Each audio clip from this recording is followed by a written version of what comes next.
அவ்வளோதாங்க.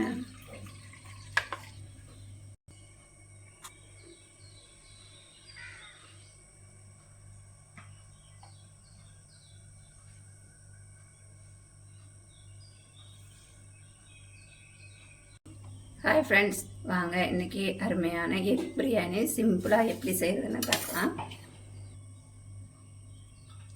சிம்பிளாக ஈஸியாக செஞ்சிடலாம் பாருங்கள். இது முட்டை வேக வைக்கிறது தான் நம்மளுக்கு டைம் ஆகும்.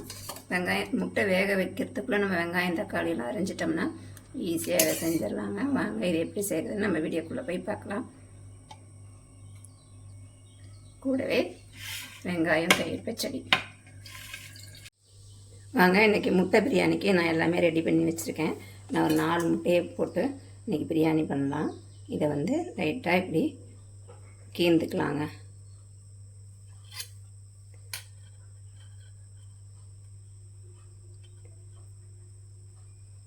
அதேமாதிரியே 4ஐயும் செஞ்சுக்கலாம். தக்காளி, வெங்காயம், பச்சை மிளகாய், புதினா, இஞ்சி, பூண்டு, தாளிக்கிறதுக்கு மசாலா பொருட்கள். வாங்க இது எப்படி செய்கிறதுன்னு பார்த்துடலாம். கொஞ்சமாக எண்ணெய் சேர்த்துக்கலாம். அடுப்பை சிம்மிலே வச்சுட்டு சேர்த்துப்போம், இல்லைனா மசாலா கறியிடும். ஒரு 1/2 ஸ்பூன் மிளகாத்தூள், கொஞ்சமாக மஞ்சள், ஒரு 1/2 ஸ்பூன் கரம் மசாலா, ஒரு 1/4 ஸ்பூன் அளவு உப்பு. இதை நல்லா கலந்து விட்டுட்டு நம்ம வேக வச்சு எடுத்துருக்கோம் இல்லையா முட்டை, அதை இது கூட சேர்த்துக்கலாம்.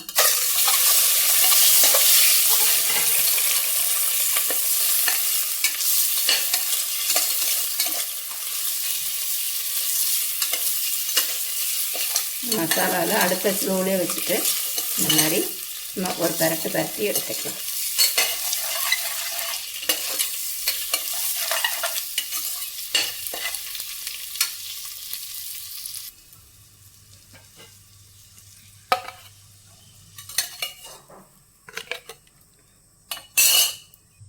அதே கடாயில் நெய் சேர்த்துக்கலாம். நெய் சேர்த்து செய்யும்போது டேஸ்ட்டாக இருக்கும். நான் ஒரு 2 ஸ்பூன் அளவுக்கு நெய் சேர்த்துக்கிறேன். 2-3 ஸ்பூன் நம்மளுக்கு டேஸ்ட்டுக்கு தகுந்த மாதிரி. ரொம்பையும் சேர்த்துடாதீங்க, திகட்டும்.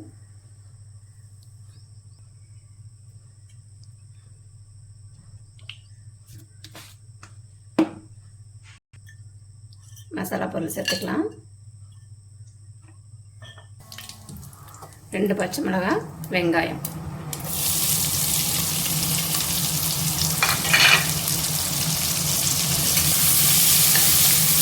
நான் பார்த்திங்கன்னா 2 பெரிய வெங்காயத்தை நீட்டு வாக்கில் கட் பண்ணி வச்சுருக்கேன்.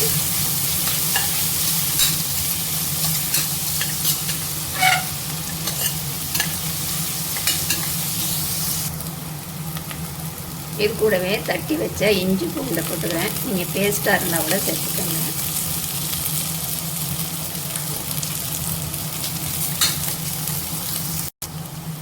இஞ்சி பூண்டு வெங்காயமெல்லாம் நல்லா வதங்கி வச்சு இது கூட கட் பண்ணி வச்சுருக்கேன் தக்காளி சேர்த்துக்கலாம்.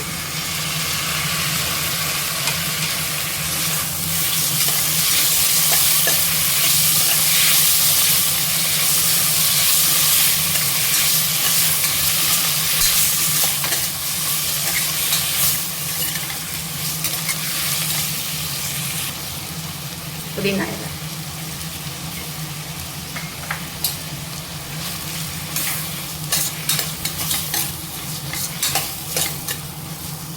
நம்ம காரத்துக்கு மிளகாத்தூள் சேர்த்துக்கலாம். உங்கள் காரத்துக்கு தகுந்த மாதிரி சேர்த்துக்கோங்க. நான் இதெல்லாம் 1 ஸ்பூன் போட்டிருக்கேன். இதெல்லாம் 1/2 ஸ்பூன் காஷ்மீர் சில்லி கலருக்காக தாங்க. மஞ்சத்தூள், 1/2 ஸ்பூன் கரம் மசாலா,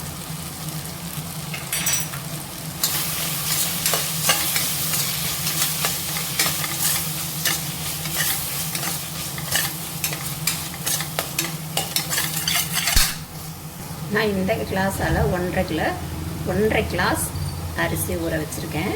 இதுக்கு தகுந்த மாதிரி நம்ம தண்ணி எடுத்துக்கலாம். ஃபஸ்ட்டு அரிசியை சேர்த்துக்கணும். 10 நிமிஷம் ஊற வச்சுருங்க. நான் பாஸ்மதி அரிசி தாங்க எடுத்துருக்கேன். நீங்கள் வந்து வீட்டில் நார்மலாக நம்ம சமைப்போம் இல்லையா, அந்த அரிசி கூட எடுத்துக்கலாம்.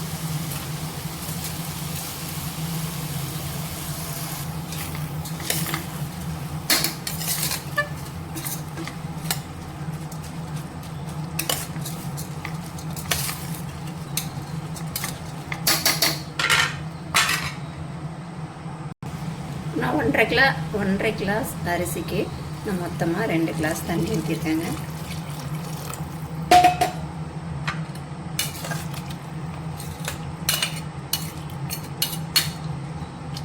ஒன்றுக்கு 1.5ங்கிற மாதிரி தண்ணி ஊற்றிக்கங்க.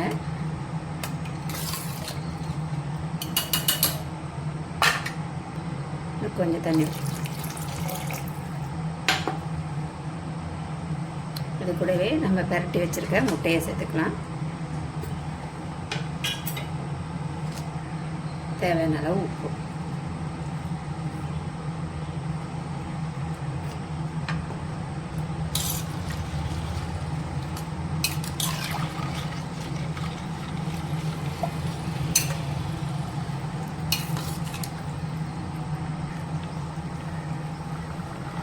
நல்லா கொதிச்சிருச்சு பாருங்க.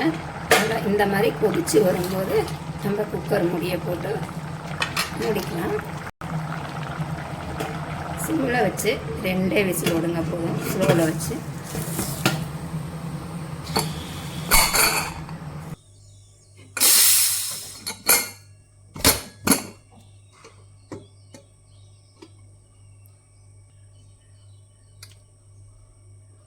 அவ்வளோதாங்க.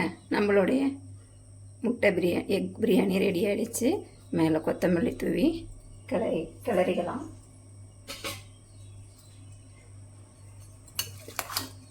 செய்கிறது ரொம்ப ஈஸிங்க. நம்ம குழந்தைங்களுக்கு இந்த மாதிரி செஞ்சு கொடுத்தா அழகாக சாப்பிட்டுட்டு வந்துடுவாங்க. நான் பார்த்திங்கன்னா இன்றைக்கி இதுதான் லஞ்சு. செய்கிறது ஈஸி, டக்குன்னு செஞ்சிடலாம். முட்டையை வேக வச்சிட்டோம்னா நம்ம தாளித்து விட்டுடலாம். பாருங்கள் எவ்வளோ அழகாக வந்திருக்கு. இது ஆறுனா இன்னும் கொஞ்சம் பொலன்னு வந்துடும். நம்ம இந்த மாதிரி செஞ்சு கொடுத்துட்டோம்னு வச்சிங்களேன், நம்ம கவலைப்படாமல் இருக்கலாம். பசங்க இன்றைக்கி சாப்பிட்டுட்டு வந்துடுவாங்க அப்படின்ட்டு. வீடியோ பிடிச்சிருந்தா லைக் பண்ணுங்கள், ஷேர் பண்ணுங்கள், கமெண்ட் பண்ணுங்கள், மறக்காமல் சப்ஸ்கிரைப் பண்ணுங்கள். இன்னொரு வீடியோவில் சந்திப்போம். டாட்டா பாய்.